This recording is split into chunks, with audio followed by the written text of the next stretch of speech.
Kaixo, Gusaioa Franco. Anira Zuesta. Eta Lasne Martinez gara eta Herriametxa ikastolako DBH hirugarren mailako taldekoak gara.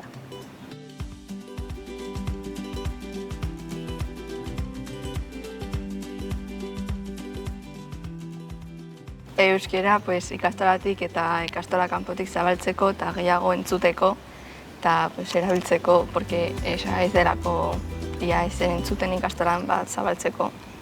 Nire ustez da, DBH-koek euskaraz hitz egiteko joera areagozteko ez delako hainbeste entzuten, eta DBH-ko kide batzuk detaldean egotea, hau da, DBH-ko euskara taldean egotea, agian kutsatu egiten ditu eta gehiago hitz egiten dute.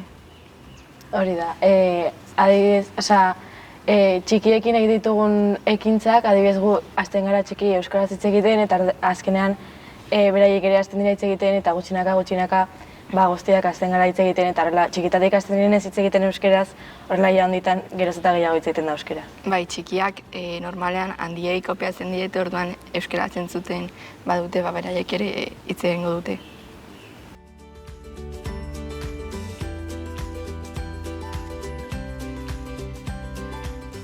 Giro aparta dago, adibidez, da ikastola barruan, baina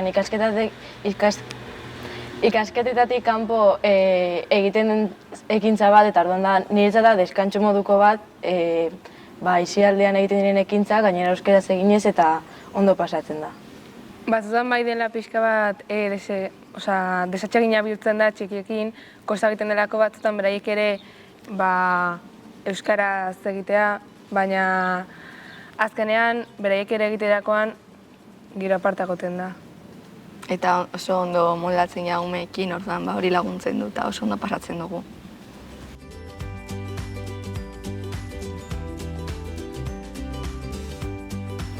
Egiten dugu, adibidez, gau beltza, inauteriak, olimpiadak ere, esku jolasak. Esku jolasak erakusten digu txikiei, DBH-koa joten gara HH edo LH txikien gana eta erakusten digu esku jolasak euskeraz. Aurten ere mintzodromoa egin dugu. Jolas pila bat egiten ditugu eta ekintzak. Altxorraren bila eta horrelako.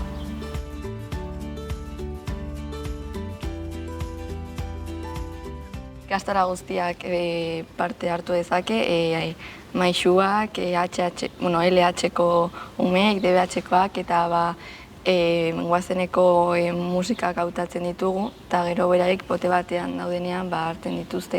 Eta hortik dantza bat ateratzen duten eta dantza lehiaketa bat da.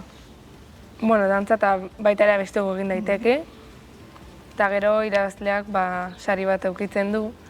Eta epaimailean egoten dira, aurten adibidez egon da maisu bat, musikako irakasle bat eta DT-ko bikide.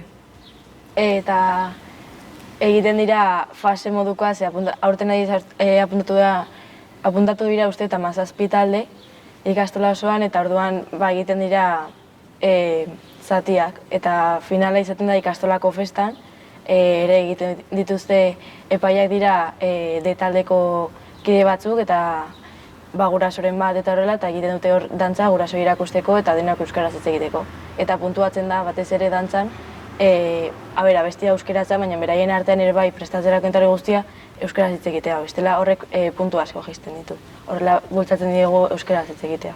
Bai. Kurtsoka izan daitek ere badaude taldeak direla kurtso osoa, baina normalean dira gelaka, dira hainbeste eramaten berien artean. Claro.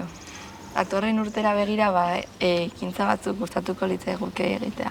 Adibidez, ostiraletan musika jartzen dutela ikastolan eta beti abesti berdinak aukeratzen dituztenez, agian egiten pentsatu duten. Playlist bat egitea. Bai, hori gelaka bakoitzak gustatzen zaizkion abestiak ipintzea. Euskeraz izan behar dira. Eta gero lead-up bat egitea ikastola guztitik. Euskerako abesti bat eginez.